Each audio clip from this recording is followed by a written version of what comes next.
잘 만들어진 드라마를 하다 보면 시점이 꼭 현재에서 순서적으로만 나열되지는 않습니다. 과거의 어떤 사건을 회상하는 장면도 들어가고요.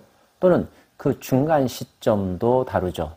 시점이 왔다 갔다 하면서 전개하는 방식이 있는데요.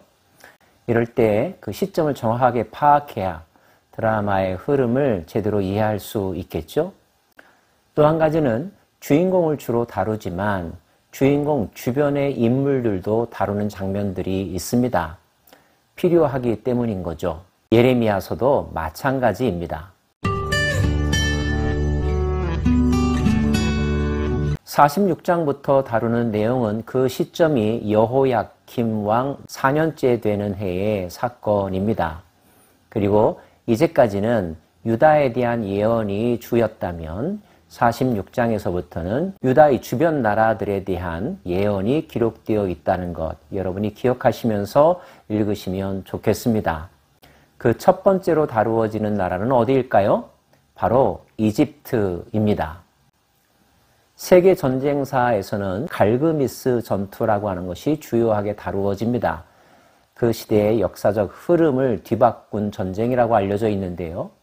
성경에는 갈그미스 전투의 1차, 2차 내용이 언급되어 있습니다. 1차는 BC 609년 이집트와 아수르 그리고 바벨론 간의 전투인데요. 이때 유다의 왕 요시야가 무깃도에서 부상을 당해 결국 죽는 사건이 일어납니다. 두 번째 전투는 BC 605년입니다. 역시 이집트와 바벨론 군대의 전투였는데요. 이 전투에서 누가 이겼을까요? 이집트는 이 전투에 참가하기 위하여 병사들을 독려하는데요.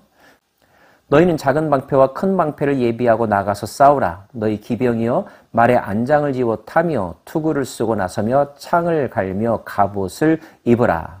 이집트의 장군들이 병사들을 독려하는 내용입니다. 이집트 왕은 어떤 마음을 가지고 전투에 임했을까요? 강의 물이 출렁임 같고 나일강이 불어남 같은 자가 누구냐? 애굽은 나일강이 불어남 같고 강물이 출렁임 같도다. 그가 이르되, 여기서 그에 해당되는 인물이 바로 이집트의 바로입니다. 내가 일어나 땅을 덮어 성읍들과 그 주민을 멸할 것이라. 말들아 달려라. 병거들아 정신없이 달려라. 용사여 나오라. 방패 잡은 구스 사람과 붓 사람과 활을 당기는 르딤 사람이여 나올지니라 하거니와. 주변 모든 나라를 정복할 수 있을 것이라고 하는 자신감, 그리고 연합군을 편성하여 이 전투에 임한 것입니다. 하지만 여호와께서는 이러한 장면을 미리 보고 계십니다. 내가 본즉 그들이 놀라 물러나며 그들의 용사는 패하여 황급히 도망하며 뒤를 돌아보지 아니함은 어찌미냐? 두려움이 그들의 사방에 있음이로다. 발이 빠른 자도 도망하지 못하며 용사도 피난하지 못하고 그들이 다 북쪽에서 유브라데 강가에 넘어지며 엎드러지는도다. 이집트도 나름대로 바벨론의 남진 정책을 막아야 했기 때문에 이겨야 된다고 하는 사명감에 가득하여서 전투에 참여하지만 이집트가 아니라 바벨론이 승리한다는 내용입니다. 하나님께서 말씀하십니다.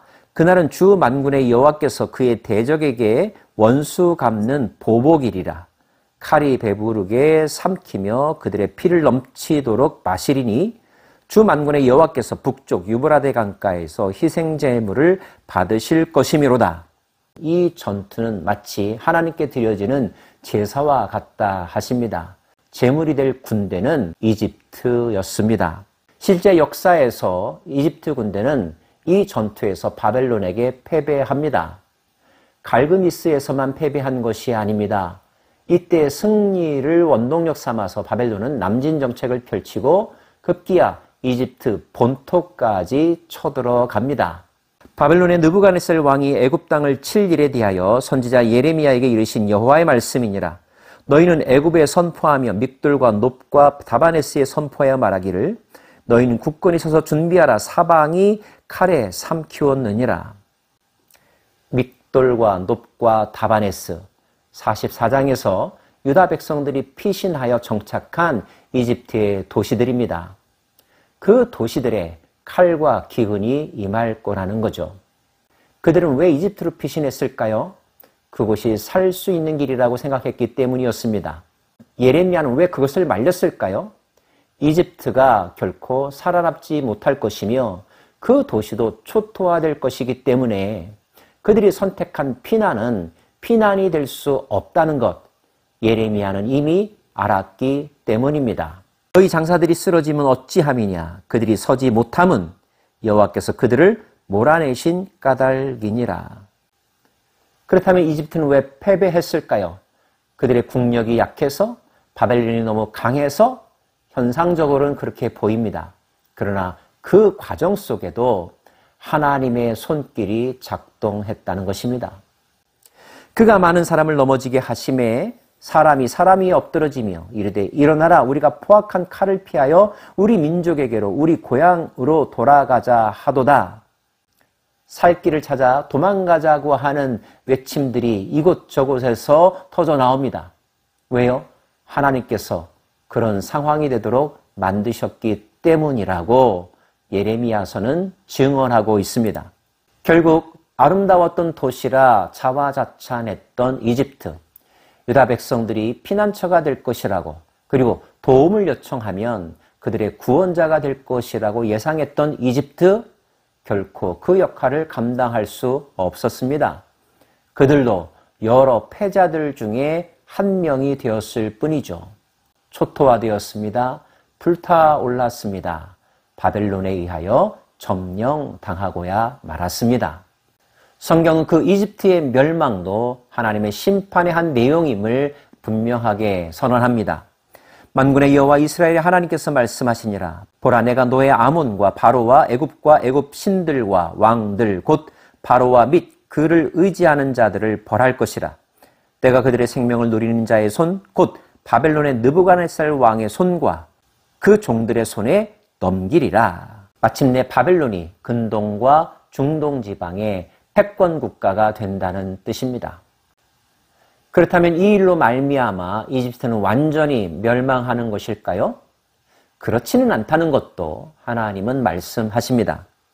그럴지라도 그 후에는 그 땅이 이전같이 사람 살 곳이 되리라 여호와의 말씀이니라. 이때 이집트의 패배는 완전한 소멸은 아니고 그 땅에 대한 징계의 성격이라는 것. 바벨론 점령의 소용돌이가 지나가고 날 때가 올 것이고 그때가 되면 다시 이집트는 나라를 세워갈 것이라는 예언입니다. 그와 같은 예언을 하나님은 유다 땅에 대해서도 잊지 않고 재확인시켜 주시는데요. 내 종 야곱아 두려워하지 말라. 이스라엘아 놀라지 말라. 보라, 내가 너를 먼 곳에서 구원하며 내 자손을 포로된 땅에서 구원하리니 야곱이 돌아와서 평안하며 걱정 없이 살게 될 것이라. 그를 두렵게 할 자 없으리라. 여호와의 말씀이니라. 내 종 야곱아, 내가 너와 함께 있나니 두려워하지 말라. 내가 너를 흩었던 그 나라들은 다 멸할지라도 너는 사라지지 아니하리라. 내가 너를 법도대로 징계할 것이요 결코 무죄한 자로 여기지 아니하리라 하시니라. 결국 유다의 멸망도 이집트의 멸망도 완전한 영원한 멸망은 아니고 그 땅들에 대한 하나님의 징계라는 것입니다. 징계의 도구가 되었던 바벨론도 결국 언젠가는 망할 것이라는 것을 전제한 말씀이죠. 징계의 과정을 통하여 그들이 깨우치고 교훈을 얻어 그들의 마음가짐을 새롭게 하고 국가 정책의 방향성을 새롭게 하여 최악의 상황에서 최선의 상향으로 바꾸어질 수 있도록 하나님은 초청하고 계시다는 것. 이것이 하나님이 행하시는 징계의 목적이라는 사실을 우리는 알아야 하며 이러한 하나님의 섭리는 개인적인 인생 가운데도 그대로 적용된다는 것 또한 기억하셔야 할 것입니다. 오늘 말씀을 통하여 왜 이집트가 그들의 구원자가 될 수 없는지 확인하셨나요? 우리 주변에서 여러분이 의지하는 그도 결코 여러분의 구원자가 될 수는 없습니다. 그도 연약한 인간이요 하나님의 피조물에 지나지 않을 뿐이죠. 하나님께서 회초리를 치시면 피할 수 없는 존재가 여러분이 의지하려고 하는 바로 그 대상입니다. 그럼에도 불구하고 그들을 의지하다가 후회하는 인생을 사시겠습니까? 깨달음이 오는 순간 바로 마음을 하나님께로 돌려 하나님만을 의지하겠다고 새로운 결단, 새로운 시작을 선택하시겠습니까? 지혜로운 선택의 인생 되기를 원합니다. 기도합시다.